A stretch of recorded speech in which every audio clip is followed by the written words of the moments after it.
So, a lot of parents now put a lot of thought in the names they're going to put their kids, right? Uh, this is so loud.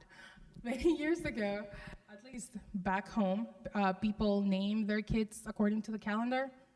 And the Spanish calendar, Spanish calendar, that sounds funny. But back home, there's a calendar that has saints on every day. So people were named after the saint they were born. I don't know if that was a thing here too. Okay, that's what I thought. So a lot of people had the very sad opportunity to have very bad names. People were born November 2nd, which is the Day of the Dead. There were something related with death. Imagine being like 10 years old and be like, yeah, my name means death. Kind of sad. But people just had to do that. But now people put more effort into it, and they try to look at names that rhyme with something or that have a nice meaning, which I really appreciate. So when I was going to be born, my mom made a very long, extensive list with names. And because she had already named my sister, she told my dad, it's your turn. Pick a name, and that's going to be her name. And it was such a nice list with the lovely names with all the meanings, but my dad didn't like any of them. So I'm told that I didn't have a name for a whole week. I didn't have a name because my dad couldn't decide. And at the end of that whole week, my dad decided to name me Melanie. My middle name is Judith. If you don't know, Melanie, according to Google and Wikipedia, Melanie means dark skin, which is kind of like, wow. I didn't expect that was gonna be like great meaning, but my parents told me, because they were gifted a card with my name and it said always joyful. So I have always grew up with that my name means always joyful, and I stand by that. And Judith, it's the feminine form of Judah, like the tribe of Judah. It means praise or let him be praised. So I really like my name because I feel it really represents my character, that I always want to be joyful and and praise Jesus with my life. And I would like to think that my parents put thought into it, into picking those names, because it would represent my character. So it's the same thing happening in the Bible. If you pay attention, there are a couple of people that we get their backstory, we get their names, and we get their meanings. And just to name a few, I have 2 examples. You can go. So the first that comes to mind is Jacob and Esau. You know this story, right? They were twins. We can read it from there. The first came out was red, and his whole body was like a hairy garment. So they named him Esau. Esau means hairy. After this, his brother came out with his hand grasping Esau's heel, so he was named Jacob. And Jacob means he grasped the heel. And in Hebrew, it means he deceives. Dun, dun, dun. This is foreshadowing what's going to happen afterwards. So I really like that because it fits them just right. Esau was really hairy, so yeah, let's call him hairy. And then Jacob, in Hebrew, is he deceives. And what happens right after that? He deceives his brother to give up his birthright. So his getting all this backstory of how he was born and what his name meant gave us it helped us know his character and who he's gonna become. But it doesn't stop there. Jacob also, we read in Genesis, the next slide, that he wrestled with God. And it says, you will no longer be called Jacob, but Israel, because you have struggled with God and with humans and have overcome. So most possibly, Israel means that one that struggles with God. All these names have a meaning, and it's for a reason. They help us reveal the character of this person. It allows us to know more of who they are and who they're going to become. And the same thing applies with God and the names of God. If we can know someone's character by knowing their name, we can do the same thing by studying God's name. To know God's names is really important because they reveal his character, his work, and the relationship that we can have with him.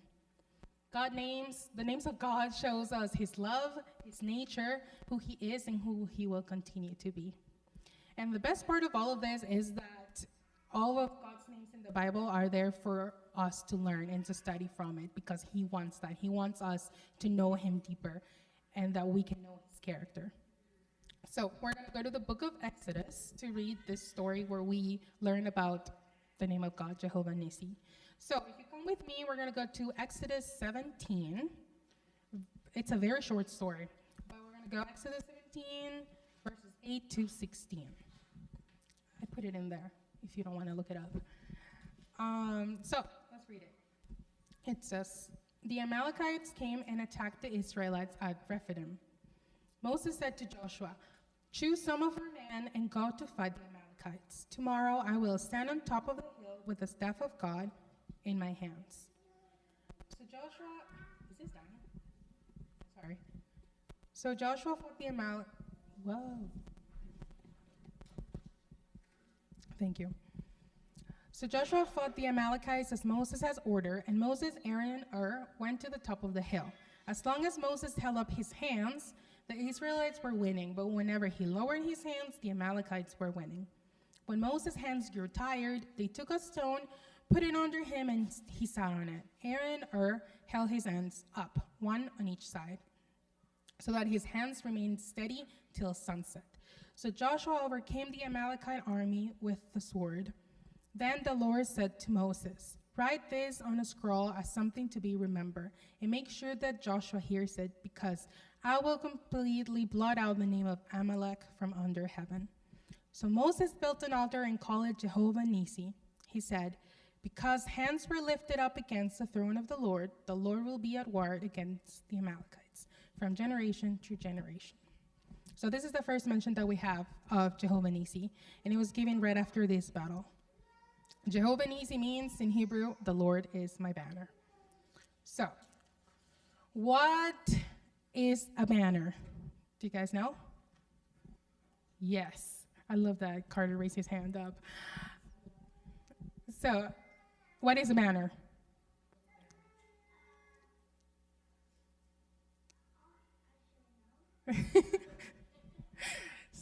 So, historically speaking, banners were used in war, right? A banner and a flag are different. A banner has like a pole right in between and has a piece of cloth in front of it. And a flag just has a pole and it's on the side waving, right? So they're different. And in war, they played a very important role. It meant a meeting point. Every time the people were going to war and they saw the banner, they knew, oh, we had to go gather there so they could strategize. And they could be like, what's our next move? What we're gonna do? And it was also a symbol of pride because it represented who they were, this group of people against this other group of people. And it was a way for them to, as I said, to strategize and get direction, right? They would be like, if the banner goes this way, then we're going to attack left. If it goes this way, we're going to attack right. It gave them direction, and it helped them. So, I can go to the next slide. A banner is a symbol of hope and victory. And we can read that in Psalm 20, verse 5, as I put in there. It says, may we shout for joy over your salvation, and in the name of our God, set up our banners. May the Lord fulfill all of your petitions. In this story, God being their banner was a symbol of hope and victory, telling them, you can have hope in me, that I'm going to overcome the Amalekites, and I'm going to bring victory to you. A banner also gives direction, as I mentioned before. When we fix our eyes on God, our banner, we are basically letting him take over our lives and lead us, letting him have the leadership over our lives. And because of that, we cannot be defeated, because God cannot be defeated. And it says in Psalms 121, 1-2, I lift up my eyes to the mountains. Where does my help come from? My help comes from the Lord, the maker of heaven and earth. God made everything, and he's in control over everything. So, there's three things that this passage spoke directly to me. It can speak differently to you. But there's 3 points that I want to share with you. Number 1 is that knowing God is a game changer. As we see, like the Israelites were trusting in God, being his banner, so they knew that the end result of this war was going to be Israelites winning, Amalekites being defeated and be killed. Knowing God allows us to grow and strengthen our faith. So when we are in times of troubles, we won't be moved. we will be fixed because we know that he has control. I like this verse that I found in the book of Daniel. Do you know Daniel? The book of Daniel is based on Daniel. And he was a prisoner, basically. The whole book as well, he was in exile. So he was out of his comfort zone, and he had to constantly be trusting God. And they didn't just get conquered by the Babylonians, and the next empire that arose took them over again. So they were in constant exile and in constant need of God. So there were many,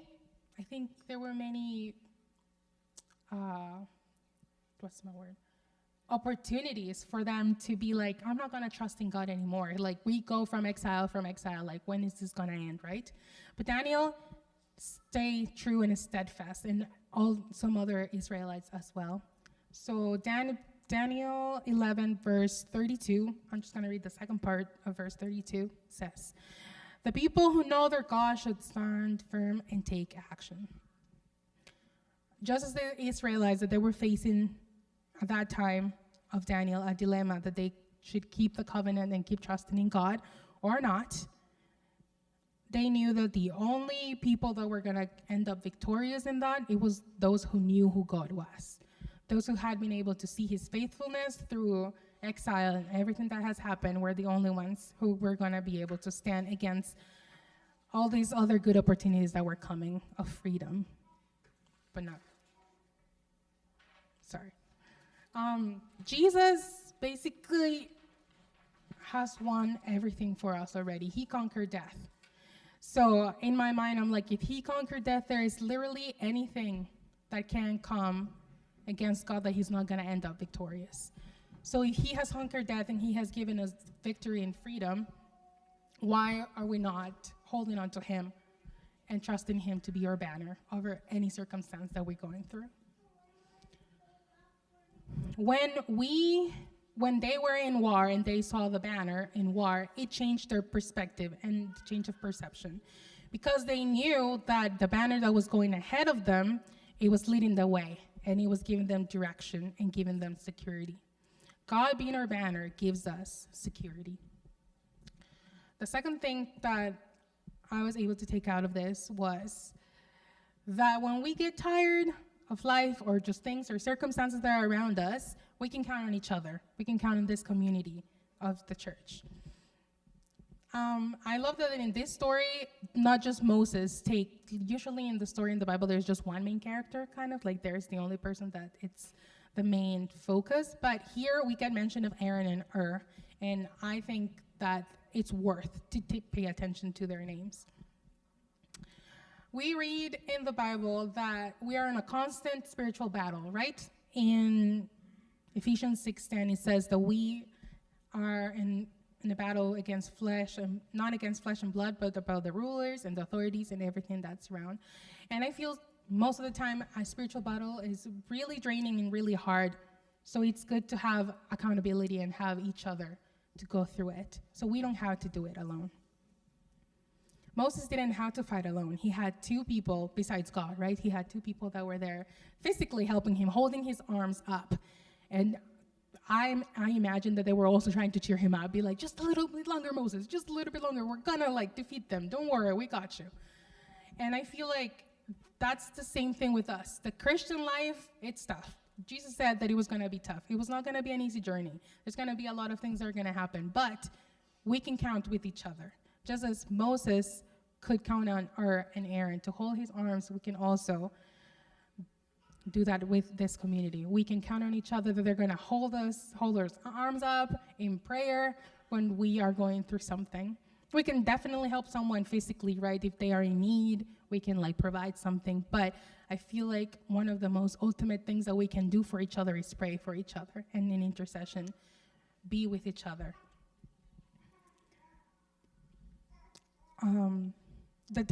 The devil hates when he knows where we stand and when we know who God is.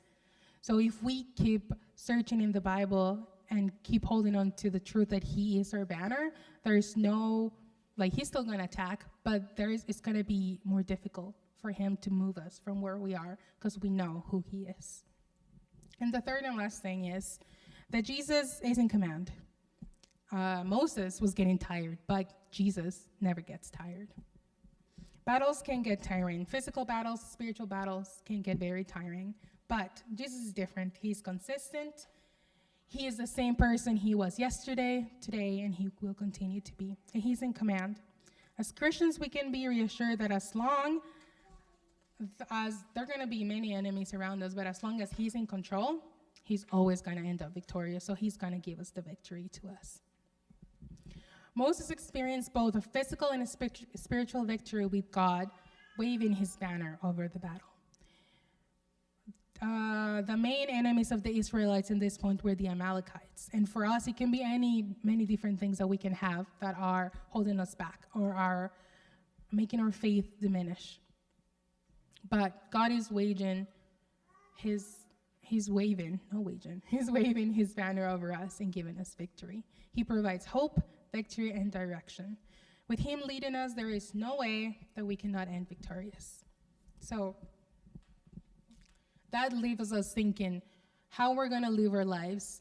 Are we going to keep trying to study God's names and hold on to those truths? God gives us the victory. He has conquered death. He has cleared the way for us to have a better life, a life that is worthy of him, a life that shows him and show his love. So I want to encourage you to look for God as God, our banner. In every circumstance of life, it can be a little thing, it can be a big thing, but to look at him, look at that banner.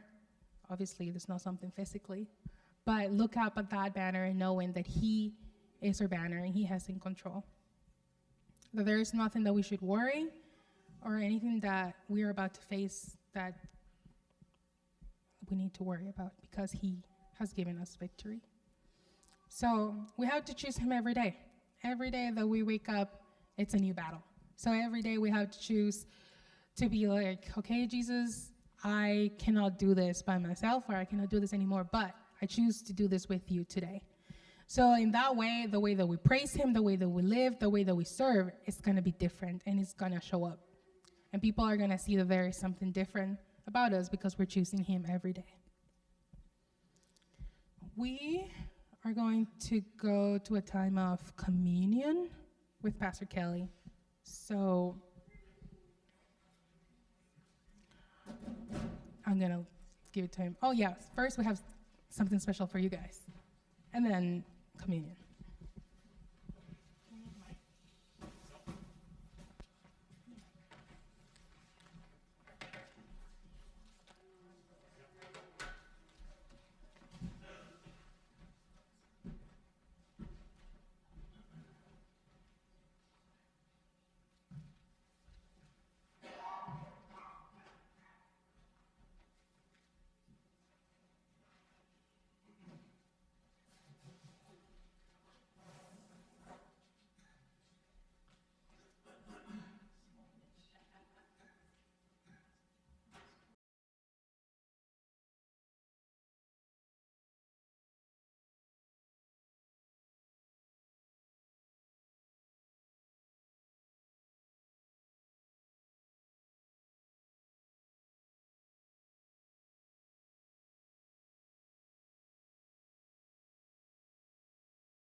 right.